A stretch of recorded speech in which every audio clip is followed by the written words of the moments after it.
El Parque Estatal Porcupine Mountains, en la península superior de Michigan, queda casi vacío a fines de octubre.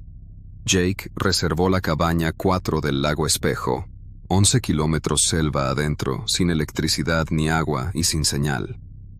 Evan, recién divorciado, lo necesitaba. El guardabosques Patel nos entregó el mapa. Lleguen antes de que oscurezca y no se salgan del sendero. La caminata fue más larga de lo previsto. Llegamos al atardecer. Cabaña recia, lago negro detrás. Esa noche nos despertaron 3 golpes, espaciados. En la puerta. Abrimos. Nadie. Afuera, alrededor de la cabaña, huellas descalzas, pequeñas, marcadas en el barro frío. No botas, pies desnudos. Cerramos con tranca y postigos. Me ofrecí a hacer guardia. A las 3 vi una figura inmóvil, a 30 metros, mirando. Al amanecer, los rastros rodeaban la cabaña y otros más pequeños cruzaban el bosque. Más de una persona. Queríamos irnos, pero no llegaríamos antes de la noche. Decidimos aguantar hasta el alba siguiente. Al anochecer, empezó de nuevo.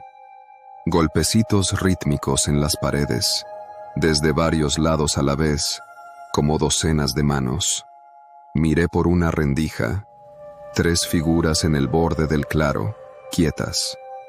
Una palma embarrada golpeó de pronto el vidrio. Evan, pálido, dijo que necesitaba el excusado. Le rogué que no saliera. Se fue igual. 10 minutos. Nada. Jake salió a buscarlo. Hallamos su linterna tirada, huellas que se internaban en los árboles. Sin señales de lucha. Volvimos a atrancar la puerta con todo mueble posible. El golpeteo cesó.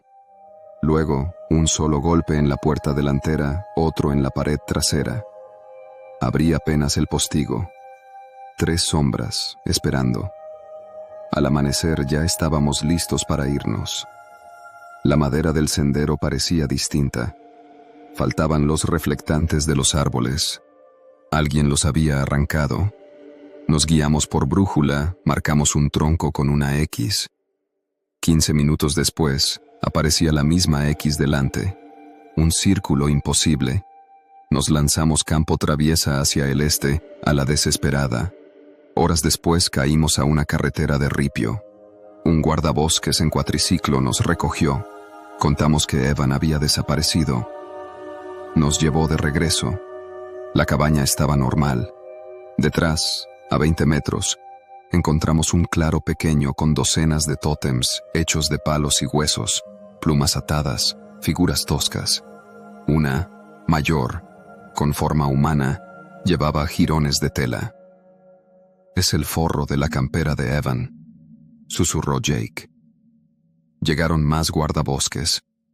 Se peinaron los bosques días enteros. No hallaron nada más. Cerraron la cabaña y las sendas cercanas. Semanas después, me llamó la oficina del parque.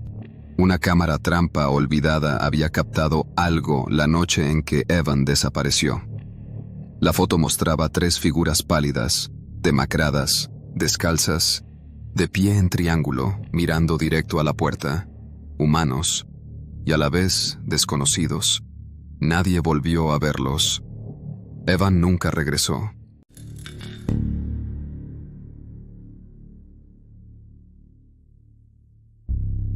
El Monte Hood siempre nos había parecido acogedor. Nate y yo ya lo habíamos visitado antes, escapadas cortas, un rápido viaje desde Eugene cuando necesitábamos cambiar de aire. Pero nunca nos habíamos adentrado en sus rincones más profundos, en esas zonas aisladas lejos de los turistas y de los senderos señalizados. Encontramos un anuncio en internet, una cabaña rústica y apartada, fuera de la red, a kilómetros del vecino más cercano. Sonaba como el retiro perfecto. El aviso era escueto, el precio accesible, y no hicimos demasiadas preguntas. El dueño, quien quiera que fuese, nos aseguró por correo que dentro encontraríamos todo lo necesario. En su último mensaje advirtió que la señal de celular moría pasada Rhododendron, lo cual, en ese momento, nos pareció el paraíso. Sin zumbidos, sin notificaciones, solo el silencio que estábamos ansiando. Pasamos Government Camp, tomamos un camino de tierra señalado apenas por un letrero de madera descolorido y seguimos el sendero cubierto mientras las ramas rozaban las ventanas. Tras casi una hora, la ruta se estrechó demasiado y Nate estacionó junto a un grupo de árboles viejos. Desde ahí, cargamos las bolsas los últimos 50 metros a pie. Cuando vimos la cabaña, el estómago se me encogió. Era pequeña y robusta, pero más tosca de lo que había imaginado. Troncos de pino pesados formando las paredes, musgo trepando desde la tierra húmeda, una bomba manual de agua oxidada al frente y ventanas veladas por años de mugre. Nate me sonrió para tranquilizarme, me apretó el hombro y subió al porche con las llaves tintineando. Adentro olía a tierra y humedad, pero la construcción era firme. Muebles de madera, mantas pesadas, una vieja estufa a leña. Era como retroceder a otra época. Sobre una mesa golpeada había un libro de visitas forrado en cuero, hinchado por la humedad y moteado de moho. Pasé sus páginas amarillentas. La entrada más reciente era de julio de 1991. Disfruten su estancia. Nada desde entonces. Encantador, bromeó Nate con una risa tensa. Tomemos aire. Esa primera tarde nos quedamos en el porche. Nate encendió un fuego en un anillo de piedra y pronto el olor a pino quemado nos envolvió. Nos relajamos en sillas plegables, bebiendo vino y escuchando, de vez en cuando, un búho lejano o el chasquido de una rama en lo profundo del bosque. Al ponerse el sol, el bosque se tiñó de un azul crepuscular. El silencio se hizo más hondo. No recuerdo quién lo vio primero. Tal vez fue Nate incorporándose de golpe, o la forma en que bajó lentamente la copa con los ojos fijos en el borde de los árboles. ¿Qué pasa?, pregunté, entrecerrando los ojos. «¿Hay alguien ahí?», murmuró. Seguí su mirada y un escalofrío me atravesó. Más allá del límite de los árboles, quieta, se alzaba una figura demasiado lejana para distinguirla bien, pero indudablemente allí. No se movía, no cambiaba ni un ápice. Solo estaba de pie, mirando. Tal vez es otro excursionista, susurré, aunque algo en mí lo rechazó al instante. Saludamos con cautela. No hubo respuesta, solo silencio e inmovilidad. Nate tomó la linterna y enfocó hacia el bosque. Se me cortó el aliento cuando el haz iluminó. Nada. La figura había desaparecido, como borrada. Nos miramos inquietos. Nadie dijo nada, pero la soledad que habíamos buscado de pronto pesó, opresiva. Nate avivó el fuego, lanzando chispas al cielo. Dormir esa noche fue difícil.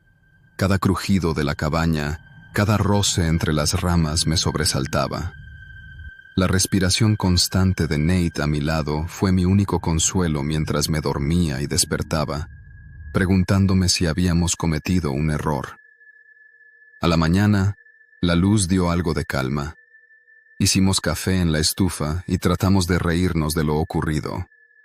Nate bajó hasta el sitio donde habíamos visto la figura, buscando huellas o algún rastro. Nada, dijo al volver, serio.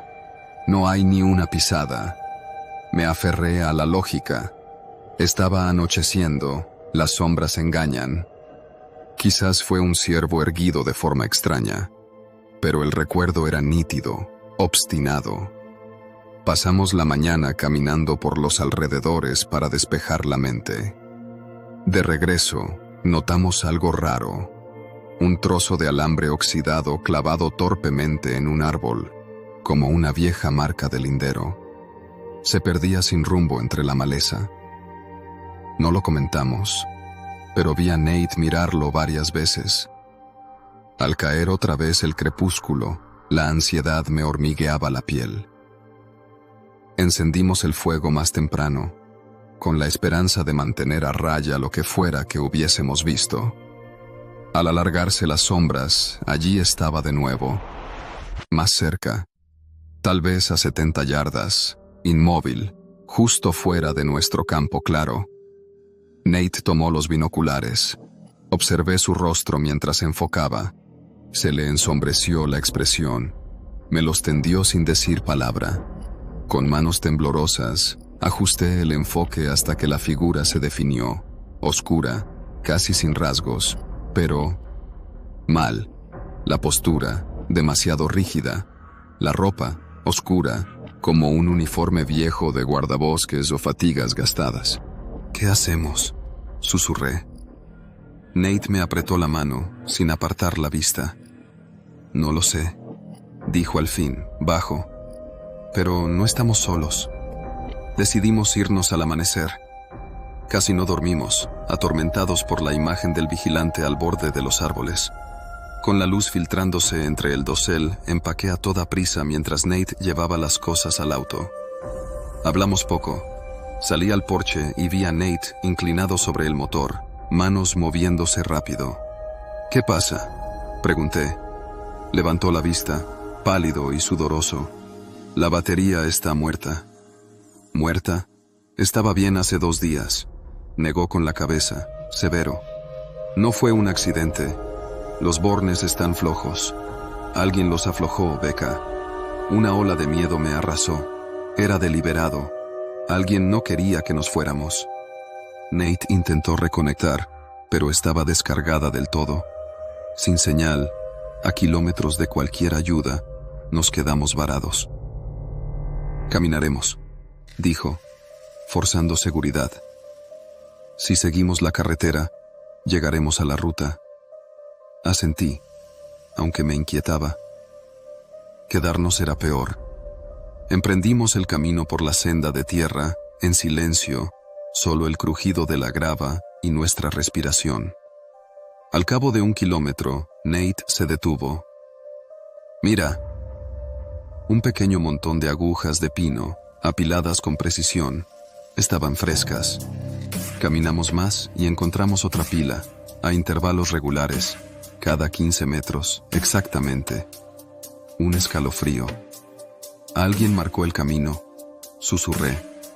«No me gusta», admitió Nate. 20 minutos después, nos topamos con un cartel viejo clavado en un abeto enorme. «No traspasar. Propiedad del Servicio Forestal de EEU. Sitio 17A». Nunca lo habíamos visto en mapas. Dudamos en medio del bosque, que parecía cerrarse encima. «Deberíamos volver», dijo Nate, preocupado. «No sabemos qué hay adelante». La idea me apretó el pecho, pero la incertidumbre era peor.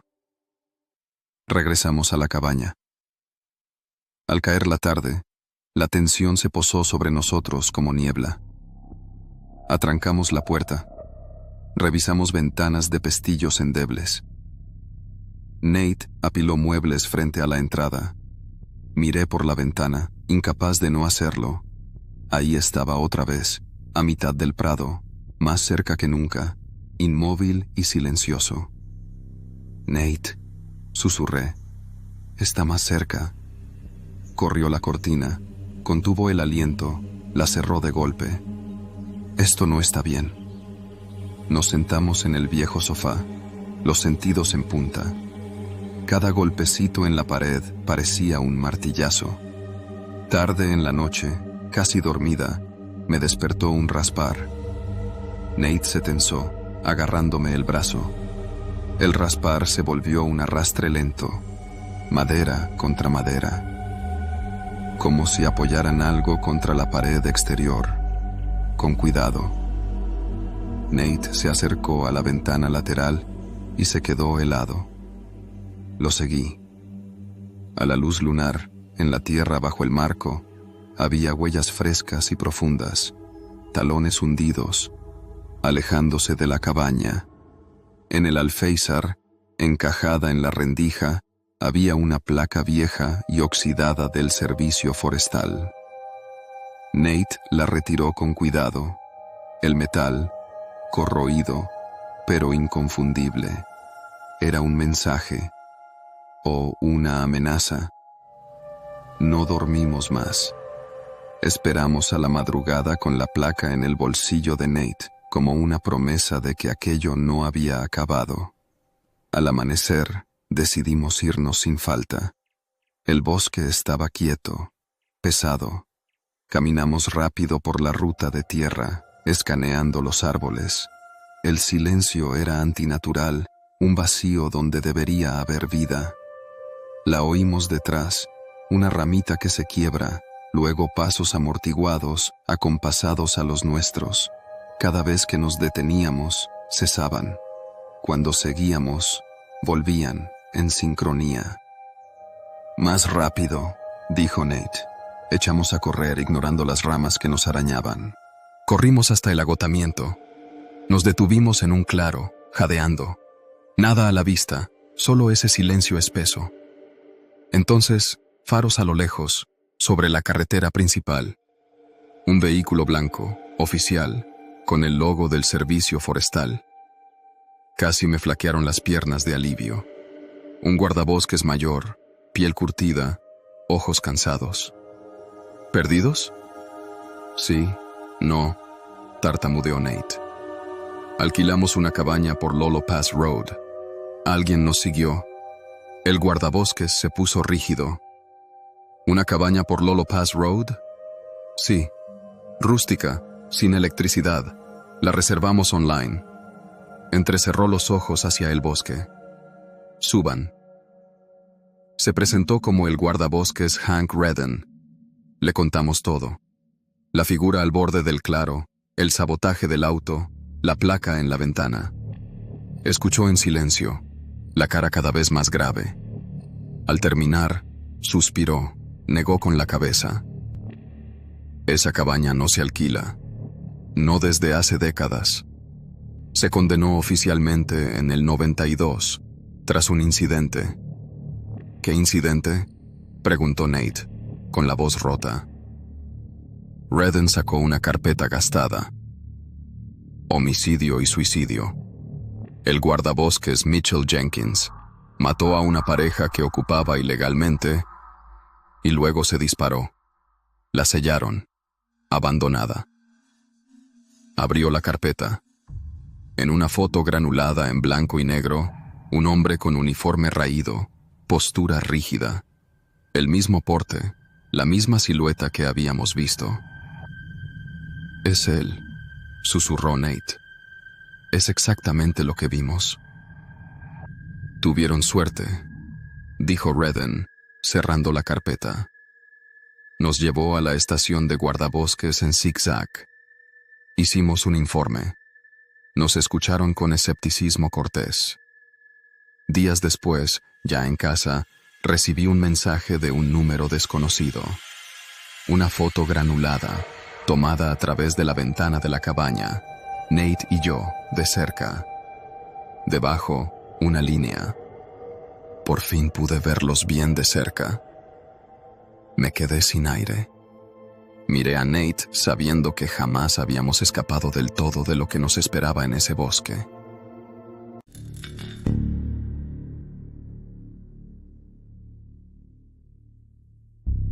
La tradición con mi padre era nuestro viaje anual de pesca. Por mis 17, reservó una cabaña fly-in en el Alto Kenai, sin caminos, sin gente, solo nosotros. La avioneta amarró suave. El río, turquesa imposible. La cabaña, a metros del agua. El primer día fue de calendario. Salmón rojo a tope, filetes crepitando en la sartén de hierro sobre la estufa, un sorbo de whisky de su petaca. Al acostarnos, la niebla del río se adueñó del mundo, amortiguando todo sonido. Entonces lo oí. Tap, tap, tap. En la pared que daba al río. Pensé en una rama, pero era demasiado medido. Mi padre ya estaba despierto, escuchando. Abrió un resquicio de la puerta. niebla sólida, sin viento. El golpeteo cesó. Cerró sin decir nada. Las 2 noches siguientes, lo mismo. En el cuarto día, pescando río abajo, mi línea se enganchó. Metí la mano y saqué un señuelo como nunca vi. Cuerpo de hueso amarillento tallado, sedal de tendón seco, anzuelo de obsidiana lasheado. Artesanal, primitivo y letal. Mi padre lo miró con repulsión. «Déjalo», dijo, soltándolo en la grava. «Déjalo ahí». Esa tarde la niebla llegó temprano, tan densa como leche. Y entonces lo vimos, de pie a media agua, en un tramo donde la corriente debería arrastrar a cualquiera. Alto, huesudo, extremidades largas. En silencio. Levantó un brazo larguísimo.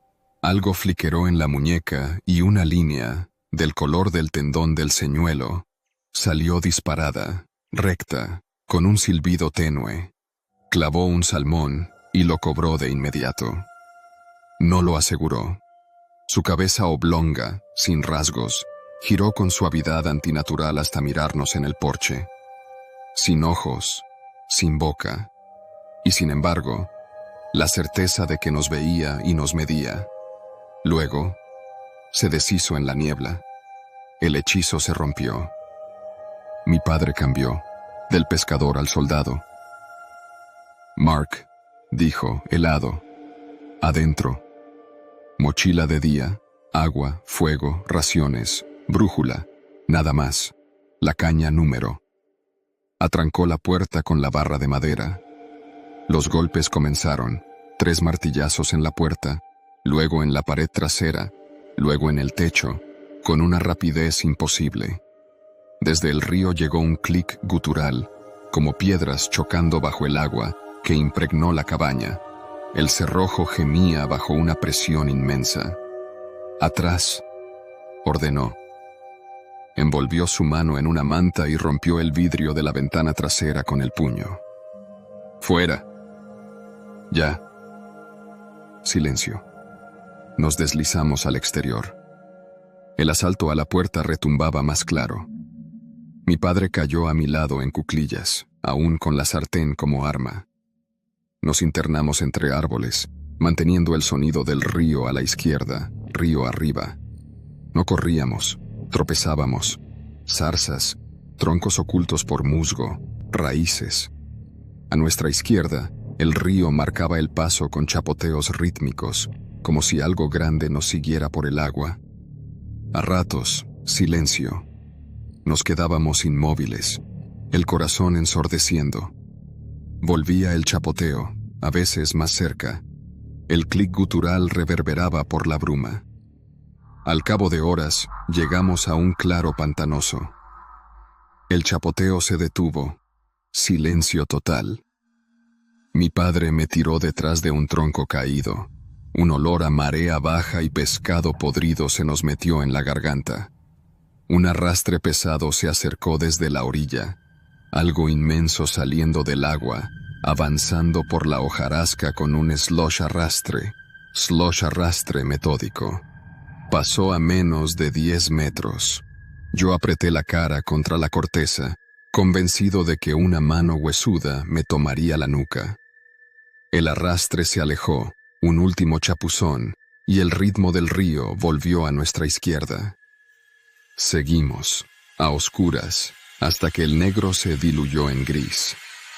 La tarde siguiente, reventados, vimos al fin una cabaña de patrulla.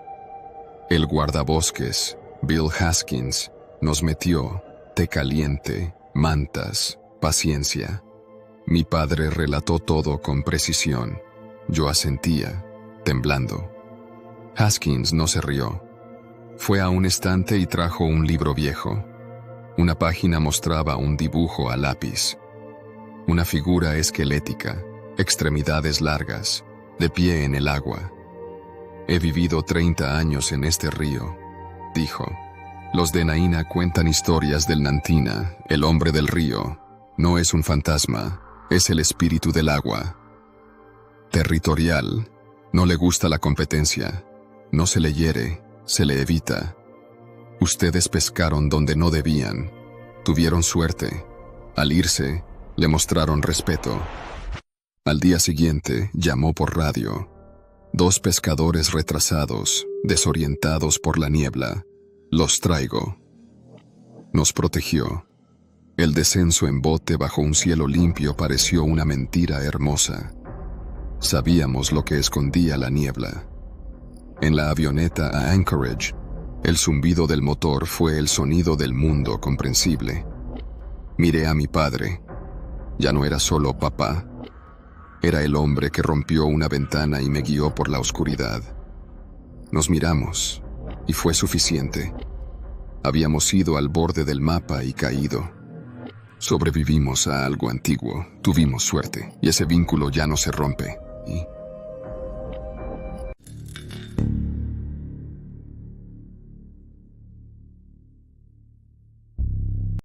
Habían pasado 6 meses desde que perdimos a David. 6 meses de un silencio entre mi hermana Chloe y yo, pesado e insoportable. Él era el puente entre mi pragmatismo y su caos artístico. Por eso reservé la cabaña. Pensé que la crudeza del Bosque Nacional de Ozark sería un terreno neutral para reencontrarnos. Me equivoqué. Las últimas millas hasta la cabaña definían aislado. Un camino de tierra rojiza, techos de hojas formando penumbra verde. El lugar era más pequeño que en las fotos. Troncos enormes, masilla gris agrietada entre las juntas, olor a humo y tierra húmeda. Un solo ambiente, chimenea de piedra, muebles toscos. El primer día fue una tregua frágil. Hicimos un circuito de 8 kilómetros del Ozark Highlands Trail. Poco hablar y, por primera vez en meses, silencio cómodo. Pero al atardecer, el mundo se cayó de golpe. No fue el apagón gradual del bosque, fue un interruptor. Ni insectos ni chicharras, nada. Un vacío. La segunda noche, el silencio volvió, más pesado, y entonces empezó un sonido nuevo. Rasp, rasp, rasp. Desde el borde del bosque, piedra contra piedra, deliberado, metódico. ¿Qué es eso?, susurró Chloe. Un ciervo frotando las astas, dije sin creerlo. Era demasiado pesado, demasiado constante. Duró casi 1 hora, moviéndose paralelo al claro. Dormimos con la puerta trabada y una silla bajo el picaporte. Al día siguiente nos sentimos observadas y recortamos la caminata. Esa tarde, el raspado comenzó antes, más fuerte, más cerca. Agarré la linterna grande. «No vayas», pidió Chloe. «Tenemos que saber», contesté. Iluminé el suelo en el límite del bosque. 2 surcos paralelos, profundos, a un pie de distancia, cavados varios centímetros en la tierra dura y la caliza expuesta. Como si algo pesadísimo, con 2 puntas de piedra, se hubiera arrastrado dentro y fuera del bosque. La tierra apartada aún estaba húmeda. Fresco. Volvimos a la cabaña sin hablar. El raspado reapareció, ahora en el claro. Lento, deliberado, acercándose. Los escalones del porche crujieron bajo un peso inmenso. Un arrastre de roca contra los troncos en la pared junto a la ventana entablillada. Me asomé por una rendija del vidrio sucio. No era un animal, era una masa humanoide, irregular, hecha de rocas de río húmedas, musgo oscuro y raíces retorcidas, todo fusionado, sin rostro, sin ojos. 2 miembros largos terminaban en puntas pétreas, los ganchos que abrían surcos. Estaba probando la pared, con paciencia mecánica. Me retiré temblando. El empuje contra la puerta fue lento, metódico, la madera se quejaba. Chloe sollozó. «Vamos a morir aquí». «No», dije, forzando firmeza. «Piensa». «El mapa», susurró, señalando mi mochila. Un viejo ramal maderero llevaba a una torre de vigilancia. La única esperanza. Logramos abrir la ventana trasera hinchada por la humedad. Nos deslizamos afuera mientras la puerta estallaba. Corrimos en la oscuridad, guiadas por la intuición y el pánico, hasta hallar dos roderas fantasmales. El viejo ramal. Lo seguimos a trompicones hasta que el cielo aclaró en morado y la silueta de la torre cortó el horizonte. Subimos por escaleras de metal que gemían. Desde la cabina vimos amanecer. Con la luz volvió el sonido normal del bosque. Esperamos hasta el sol alto y, sin mirar atrás, caminamos hasta una vía de servicio. Un guardabosques nos encontró. Un oso destrozó la cabaña. Dijimos, era más fácil que contar la verdad. Meses después, en la ciudad, todo volvió a andar. Hablamos de todo menos de esa noche, pero a veces, cuando el silencio cae demasiado perfecto, oigo otra vez el raspado de piedra y recuerdo la cosa sin rostro que espera en la quietud de los Ozarks.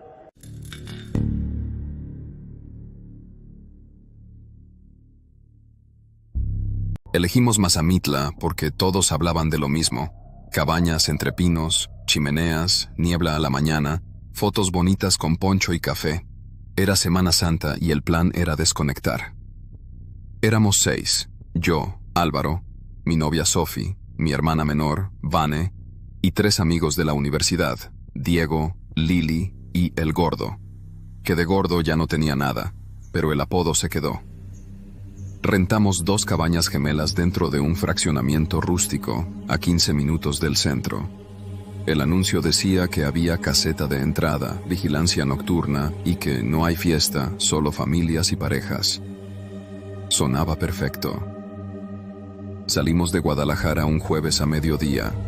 Paramos en un Oxxo antes de Zaguayo a comprar hielo, carbón y un paquete de pilas por si la linterna del kit no servía. Ya entrando a Mazamitla, la carretera se angosta y empiezan los pinos. Hay puestos de fresas con crema y de café de olla auténtico. La señal del celular iba y venía. Nuestro host, que se hacía llamar Don Neto, nos pidió avisar por WhatsApp cuando estuviéramos cerca de la caseta. Solo digan que vienen con Neto, cabañas 12 y 13, escribió. En la caseta, un señor mayor en chamarra verde con un radio colgado de la hombrera nos pidió los nombres y las placas. Todo normal. Subimos por un camino de terracería con piedras sueltas. Las cabañas eran idénticas. Techos a 2 aguas, maderas barnizadas, un asador de ladrillo y una mesa de troncos cortados. Por dentro, sencillo pero limpio. Chimenea, cocina con parrilla, un boiler de paso, 3 cuartos por cabaña. Me fijé en los detectores de humo, sí funcionaban, y en los extinguidores, caducaban en junio. Detalles que en ciudad no miras, ahí te tranquilizan. Don Neto llegó a los 10 minutos en una Nissan vieja con la batea llena de leña. Moreno, delgado, con una gorra que decía Bosque Encantado. Nos dio 2 haces de encino y una bolsa grande de ocote. Nos explicó lo básico. Agua caliente tarda 2 minutos, por la presión. Basura se deja dentro. Yo paso a recoger. No hagan ruido después de las 10, que los colonos son bien especiales. Sonrió, nos dio la mano a todos y se fue. La tarde fue perfecta.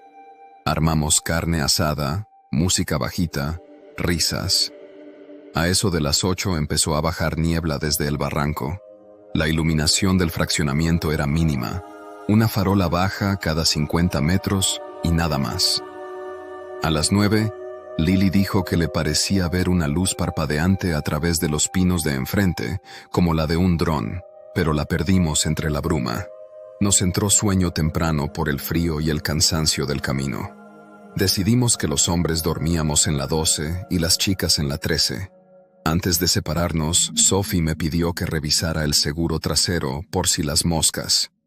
La puerta corrediza daba a un deck con vista al barranco. Tenía un cerrojo sencillo, de esos de hotel barato, pero cerró bien. Bajé las persianas y me metí a la cama con Diego y el gordo roncando a los 5 minutos. No sé a qué hora fue, pero me despertó un golpecito hueco, madera contra madera. Tac, tac, tac. Pensé en ramas chocando con la baranda del deck. Luego escuché el chirrido de algo rozando el aluminio de la corrediza, como si una uña o una llave resbalara a lo largo del marco. Me senté. Nada. Silencio. El gordo, muerto. Me acerqué y alcancé a sentir una corriente fría debajo de la puerta, como si alguien estuviera parado del otro lado bloqueando el aire. Me agaché y vi por la grieta mínima de luz una sombra quieta, inmóvil. Me quedé congelado. Entonces, pasos. 2, 3. Alejándose. El silencio volvió a apretar el cuarto. A la mañana, con el sol pegando ya, bajé solo al deck. En el rail de madera, a la altura de la corrediza, había 3 marcas nuevas, líneas delgadas y paralelas, como hechas con la punta de un clavo. Sobre el deck, 3 piedritas acomodadas en fila, del tamaño de una uña. Pensé que podía ser alguna broma de mis amigos. Tomé una foto y mandé mensaje al grupo. Nadie dijo nada. Dejé las piedras en la mesa y olvidé el asunto en el desayuno. Salimos al pueblo a mediodía. Comimos birria y caminamos por la plaza con banderines de colores. Muchísimo turismo. De regreso, paramos en una tienda de abarrotes a comprar más carbón y una cinta gris para asegurar el hielero en el carro. La dueña, una señora de unos 50, nos preguntó dónde nos estábamos quedando. Se lo dijimos. Hizo un gesto raro, un "ah". No vayan a salir de noche al barranco. Hay pasos falsos, dijo. Lo repitió 2 veces. Pasos falsos. Lo tomé como alerta de sendero peligroso. Esa tarde, Vine juró que vio a un hombre con chamarra negra parado a mitad del camino de terracería, mirando hacia nuestras cabañas, sin moverse, con las manos en los bolsillos. Cuando lo señalamos, ya no estaba. El host no contestó de inmediato mis mensajes. A las 7 escribió: «Todo bien, joven. Hay rondín a las 10.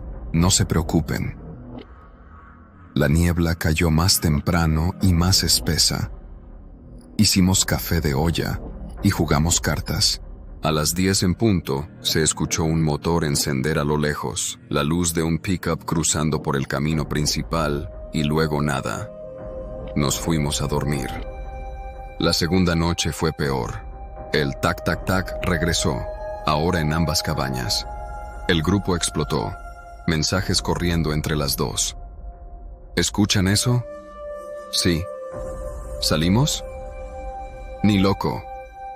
Alguien golpeó la ventana del baño de las chicas con los nudillos. No fuerte. 3 golpecitos suaves. Lily se asomó a la mirilla de la puerta principal y juró que vio luz de celular, una pantalla a medio cubrir por una mano, como si alguien grabara desde la oscuridad de las escaleras. Finalmente Sophie me hizo prometer que al amanecer hablaríamos con Don Neto para pedir otro lugar dentro del fraccionamiento, más adentro.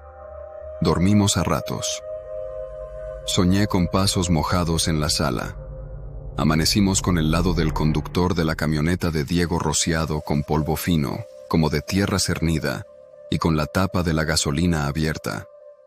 Diego juró haberla cerrado la noche anterior.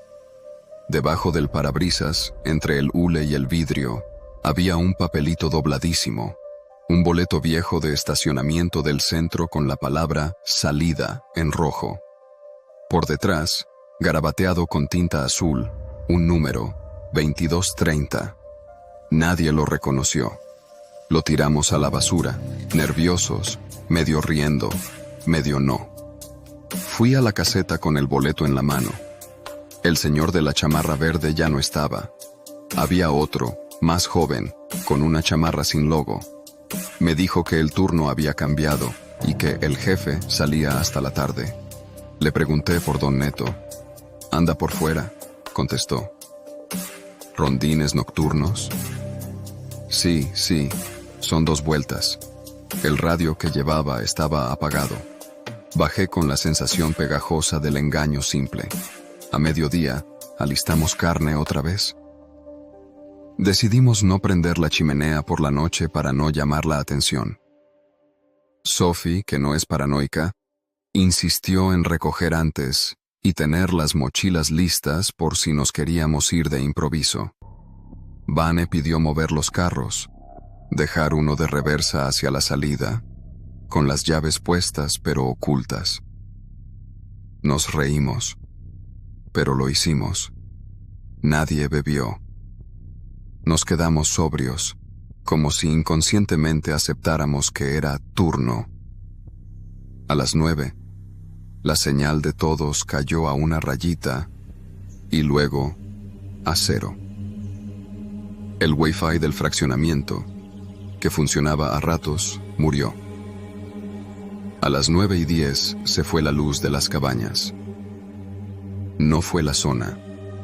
A lo lejos, otras casas seguían con luz. En la oscuridad, se escuchó una risa seca de alguien, muy baja, en algún punto del camino. Ni de hombre ni de mujer. Una risa sin aire. Nos encerramos cada quien en su cabaña. Yo me quedé sentado frente a la puerta, con un bate de madera que había en el cuarto de juegos. 0 glamour, pura necesidad.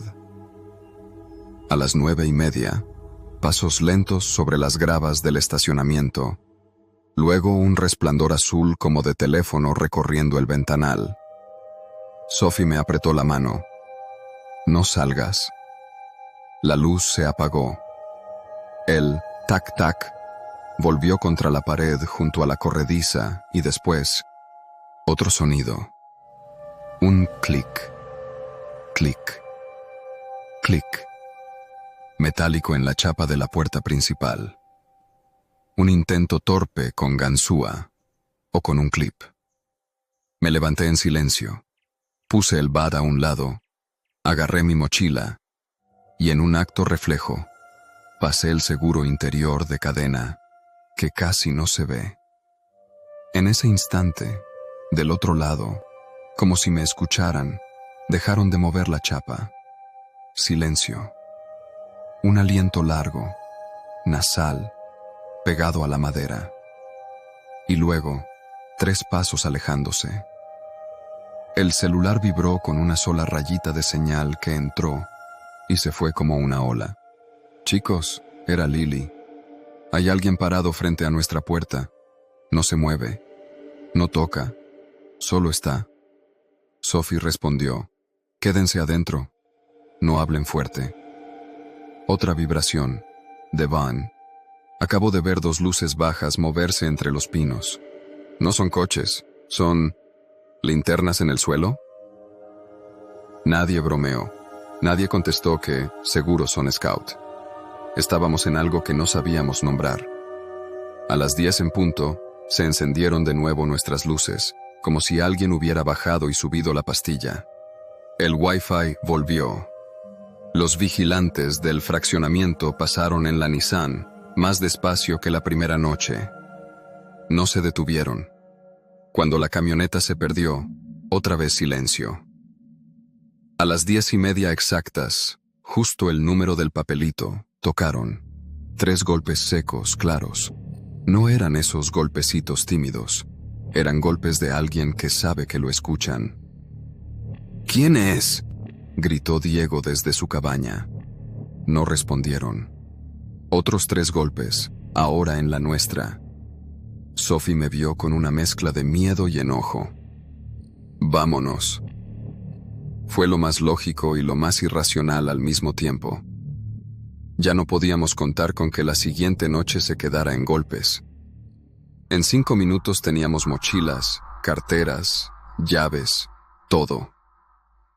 Dejamos cosas: hielera, carbón, la carne. Llamé a don Neto. No contestó. Escribí, nos vamos. Mañana pasamos por lo demás. Puse el celular en el bolsillo sin esperar respuesta.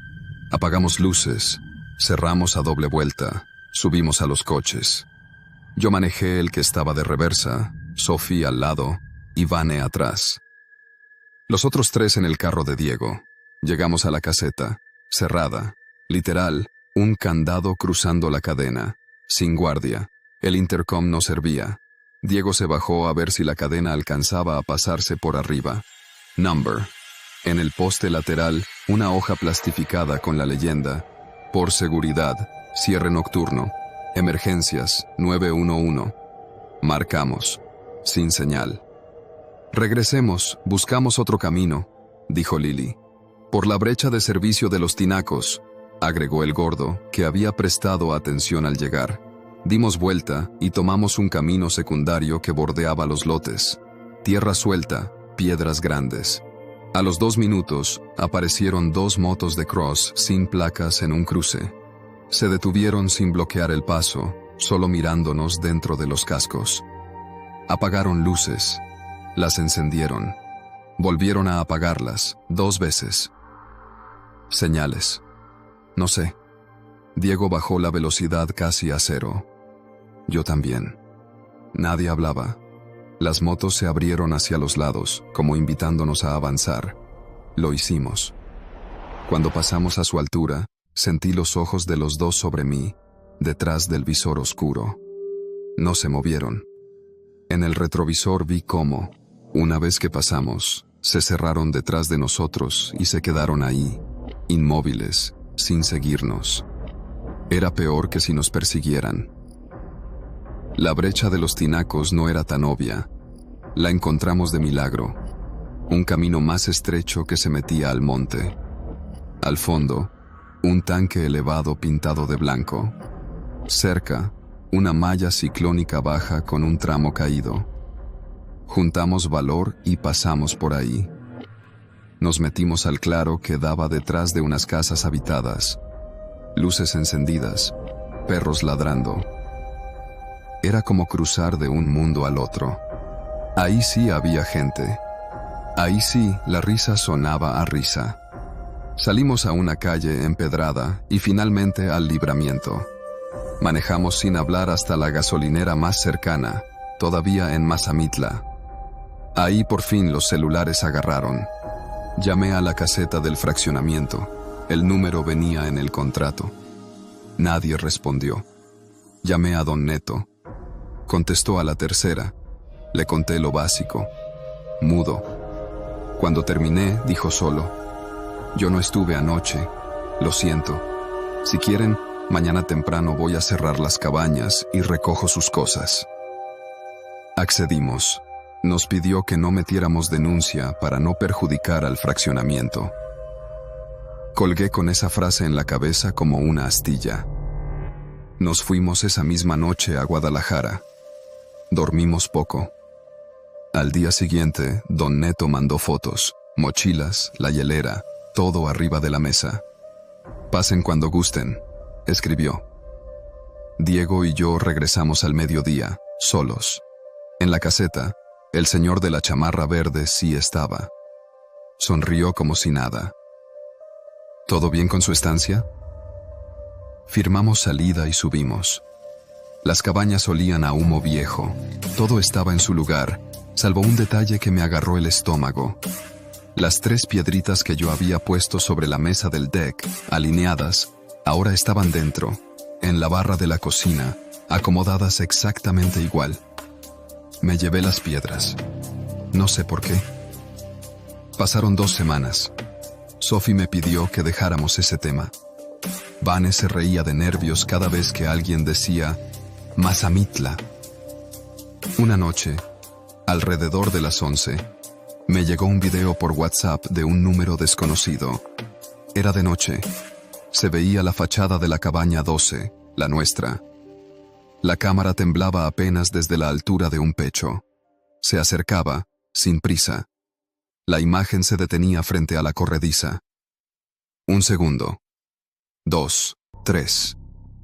Un dedo entraba al cuadro, lentamente, y tocaba la madera. Tac, tac, tac. El audio era limpio. Al fondo, grillos y, muy leve, una risa cortada, seca. El video terminaba ahí, sin más. Bloqueé el número y borré el archivo, pero ya estaba en mi cabeza. Esa noche no dormí. Me levanté varias veces a poner el oído a nuestra propia puerta, a buscar corrientes frías donde no las había. Me juré no volver a rentar algo en la sierra por un tiempo.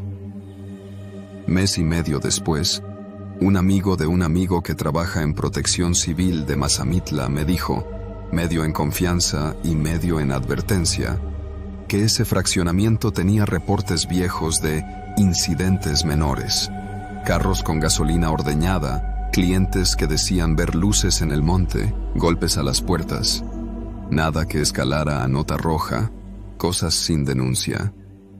La gente no denuncia porque está de paso y porque los dueños piden que no hagas ruido, dijo. Pregunté si había rondines reales. A veces, respondió. En temporada alta ponen a un par con radio, en baja, pues el monte. Nunca sabremos quiénes fueron, si eran ladrones tanteando puertas hasta que alguien abría, si era acoso con cámara, si era alguna mala broma organizada por alguien de dentro, o si simplemente cruzamos una historia que ya estaba ocurriendo y fuimos parte del decorado. Lo único que sé es que nada de lo que pasó requirió fantasmas, solo tiempo, nocturnidad, hombres y puertas, y que el miedo más grande no fue el golpe, ni la luz del celular, ni las motos sin placas, fue la sensación de coordinación. Reloj. Señal. El 22:30 con tinta azul. Cada tanto, cuando en la noche la calle se queda sin ruido, vuelvo a escuchar ese tac, tac, tac, suave contra la madera. Me digo que son ramas, que es el viento. Y luego, sin querer, busco con la mano la cadena interior de la puerta, por si acaso. Nunca pensé que un seguro barato pudiera dar tanta paz.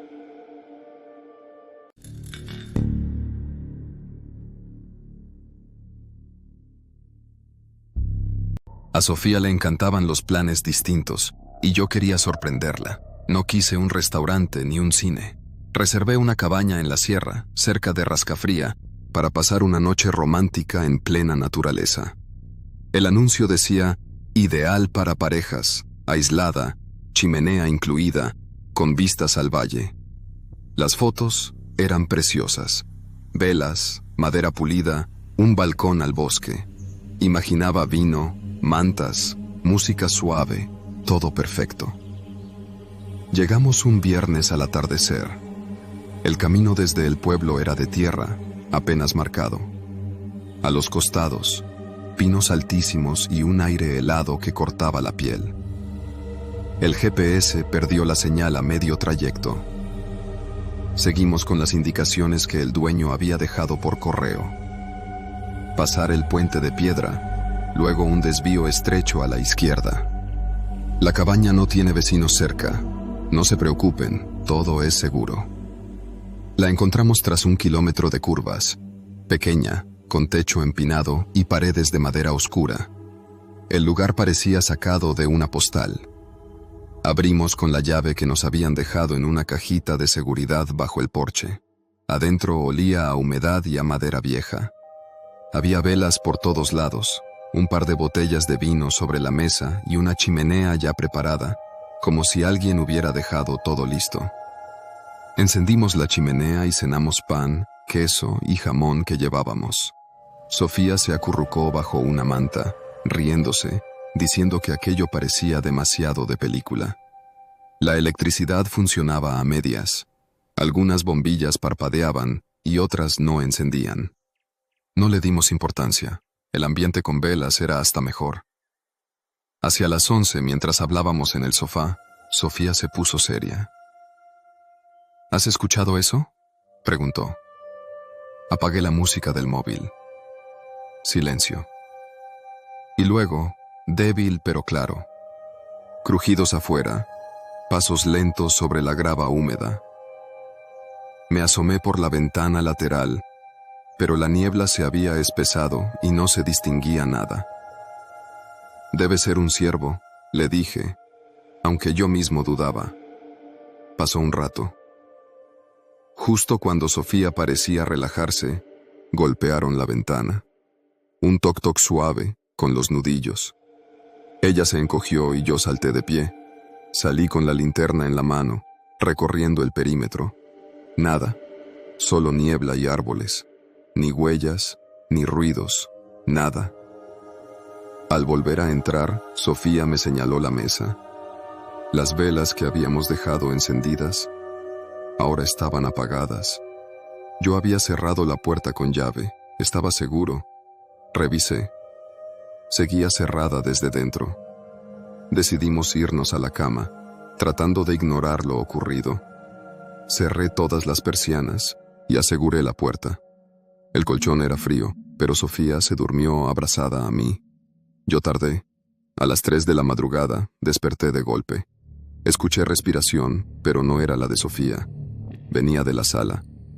Grave, lenta, como de alguien grande, sentado en la oscuridad.